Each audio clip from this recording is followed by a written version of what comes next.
Assalamualaikum warahmatullahi wabarakatuh. Perkenalkan, nama saya Rohima Sakila, mahasiswa di Institut Pendidikan Tapanuli Selatan. Di sini saya akan menjelaskan tentang mata kuliah kimia dasar dan menjelaskan salah satu subbab materinya untuk memenuhi tugas akhir dari ujian akhir semester 2. Yang saya ambil yaitu hukum-hukum dasar ilmu kimia. Berbicara tentang ilmu kimia memiliki tentang struktur, sifat, reaksi, perubahan, hingga interaksi suatu materi. Ketika kita mempelajarinya, kita akan bertemu dengan dasar ilmu kimia sebagai keteraturan yang dikemukakan oleh para ilmuwan pada abad ke-18. Hukum dasar ilmu kimia yang akan dibahas kali ini yaitu hukum dasar Lavoisier, hukum Peirce, hukum Dalton, hukum Gillies, dan hipotesis Everett. Hukum Lavoisier atau hukum kekekalan massa yang pertama kali dikemukakan oleh Anthony Lawrence Lavoisier. Pada percobaannya, ia menganalisis massa zat sebelum dan sesudah reaksi. Hasilnya massa zat tersebut sebelum dan sesudah reaksi selalu sama. Jadi saat terjadi perubahan kimia, suatu zat bukan diciptakan atau dihancurkan, melainkan diubah. Dalam percobaannya itu, ia membuktikan kebenaran hukum kekekalan massa yang berbunyi, di dalam suatu sistem tertutup, massa zat sebelum dan sesudah reaksi sama dengan massa zat sesudah reaksi. Yang kedua yaitu hukum Peirce atau perbandingan tetap. Salah satu dasar ilmu kimia yang dikemukakan oleh Joseph Louis Peirce pada tahun 1709 yang menyatakan bahwa susunan senyawa terdiri dari unsur dan komposisi tertentu secara tetap. Contoh eksperimen di hukum Peirce yaitu reaksi suatu unsur hidrogen dan oksigen. Kedua unsur tersebut membentuk senyawa air sehingga hasilnya menunjukkan perbandingan massa sehingga antara oksigen dan hidrogen dengan reaksi tetap sama, yaitu 1:18. Maka bunyi hukum Peirce adalah perbandingan massa unsur-unsur dalam suatu senyawa adalah tetap. Nah, yang ketiga yaitu hukum Dalton atau kelipatan perbandingan. Hukum dasar ilmu kimia selanjutnya ini hukum Dalton sebagai perkembangan kelanjutan dari hukum Peirce. Salah satu ilmuwan yang mengembangkannya yaitu John Dalton. Ia mengamati suatu keteraturan terkait perbandingan massa unsur-unsur dalam suatu senyawa. Dalam percobaan tersebut, jika terlihat massa oksigen sama, perbandingan antara massa nitrogen dan senyawa nitrogen oksida senyawa nitrogen monoksida adalah bilangan bulat sederhana.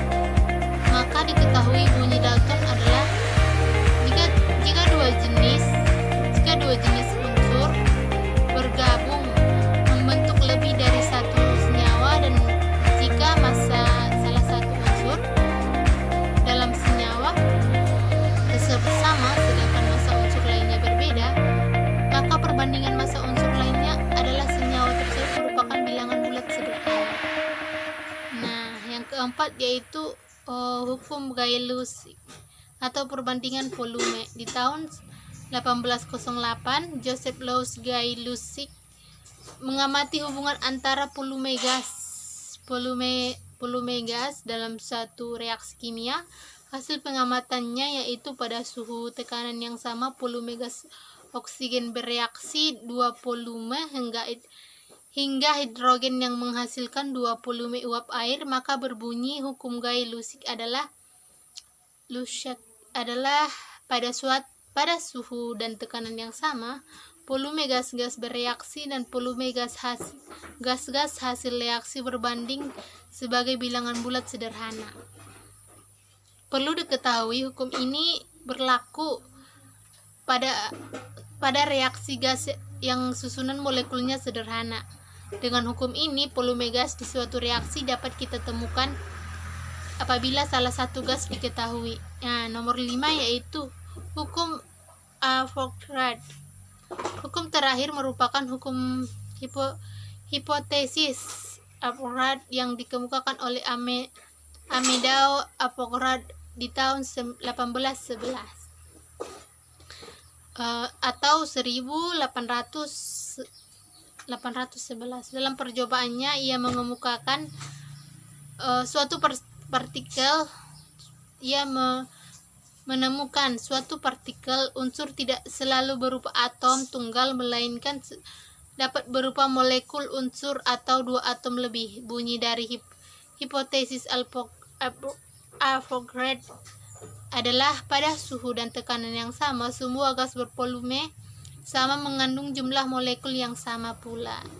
Contohnya yaitu kalau untuk hipotesis Avogadro yaitu reaksi pembentukan air. Pembagian pembelajaran berikutnya yaitu massa atom dan massa rumus. Massa atom merupakan suatu massa atom pada keadaan diam yang umumnya dinyatakan dalam satuan massa atom. Massa atom sering disinonimkan dengan massa atom relatif, massa atom rata-rata, dan bobot massa atom. Massa atom relatif, bagi kalian yang tidak paham, massa atom ini rata-rata relatif terhadap 1/12 dari massa atom karbon. Dengan perata-rataan berdasarkan kelipahan isotop, ia bersinonim dengan bobot atom. Massa atom relatif A atau biasa kita sebutkan dengan simbol AR, A-nya huruf besar dan R-nya huruf kecil. Massa relatif suatu isotop diperbandingkan dengan karbon. Yang kedua yaitu rumus atau massa rumus. Senyawa didefinisikan oleh rumus kimia yang mengidentifikasi jenis dan jumlah atom yang menyusun senyawa tersebut. Massa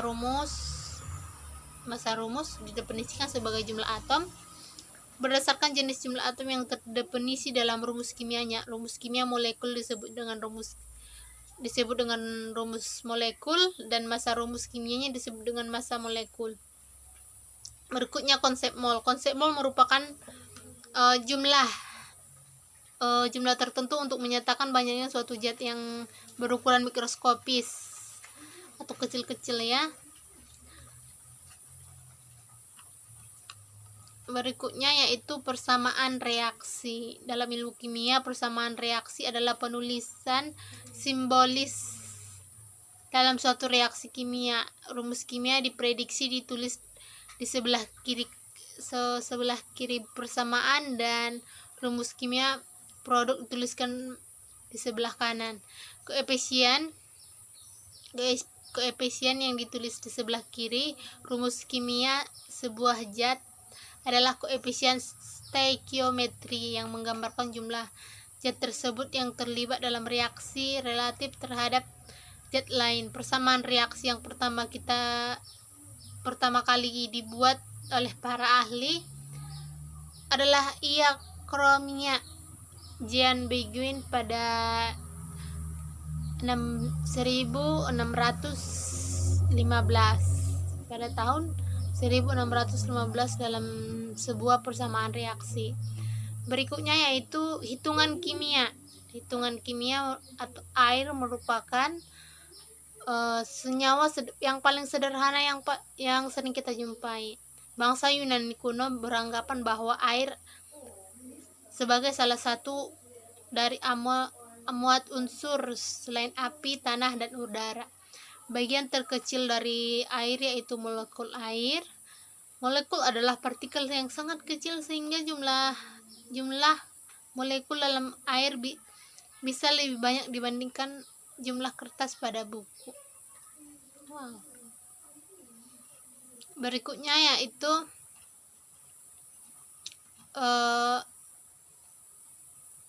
massa atom relatif. Para ahli menggunakan isotop karbon sebagai standar dengan massa atom relatif besar sebesar 12. Massa atom relatif menyatakan perbandingan massa relatif atom suatu unsur terhadap 1/12 massa atom C-12. Mungkin cukup sekian hasil presentasi saya. Kurang dan janggalnya saya mohon maaf. Di sini tentang hukum-hukum dasar ilmu kimia yang saya jelaskan tadi adalah garis besarnya, karena di sini karena fasilitasnya tidak memadai, jadi kita tidak bisa menjelaskannya secara rinci. Mungkin cukup sekian. Wabillahi taufiq wal hidayah. Assalamualaikum warahmatullahi wabarakatuh.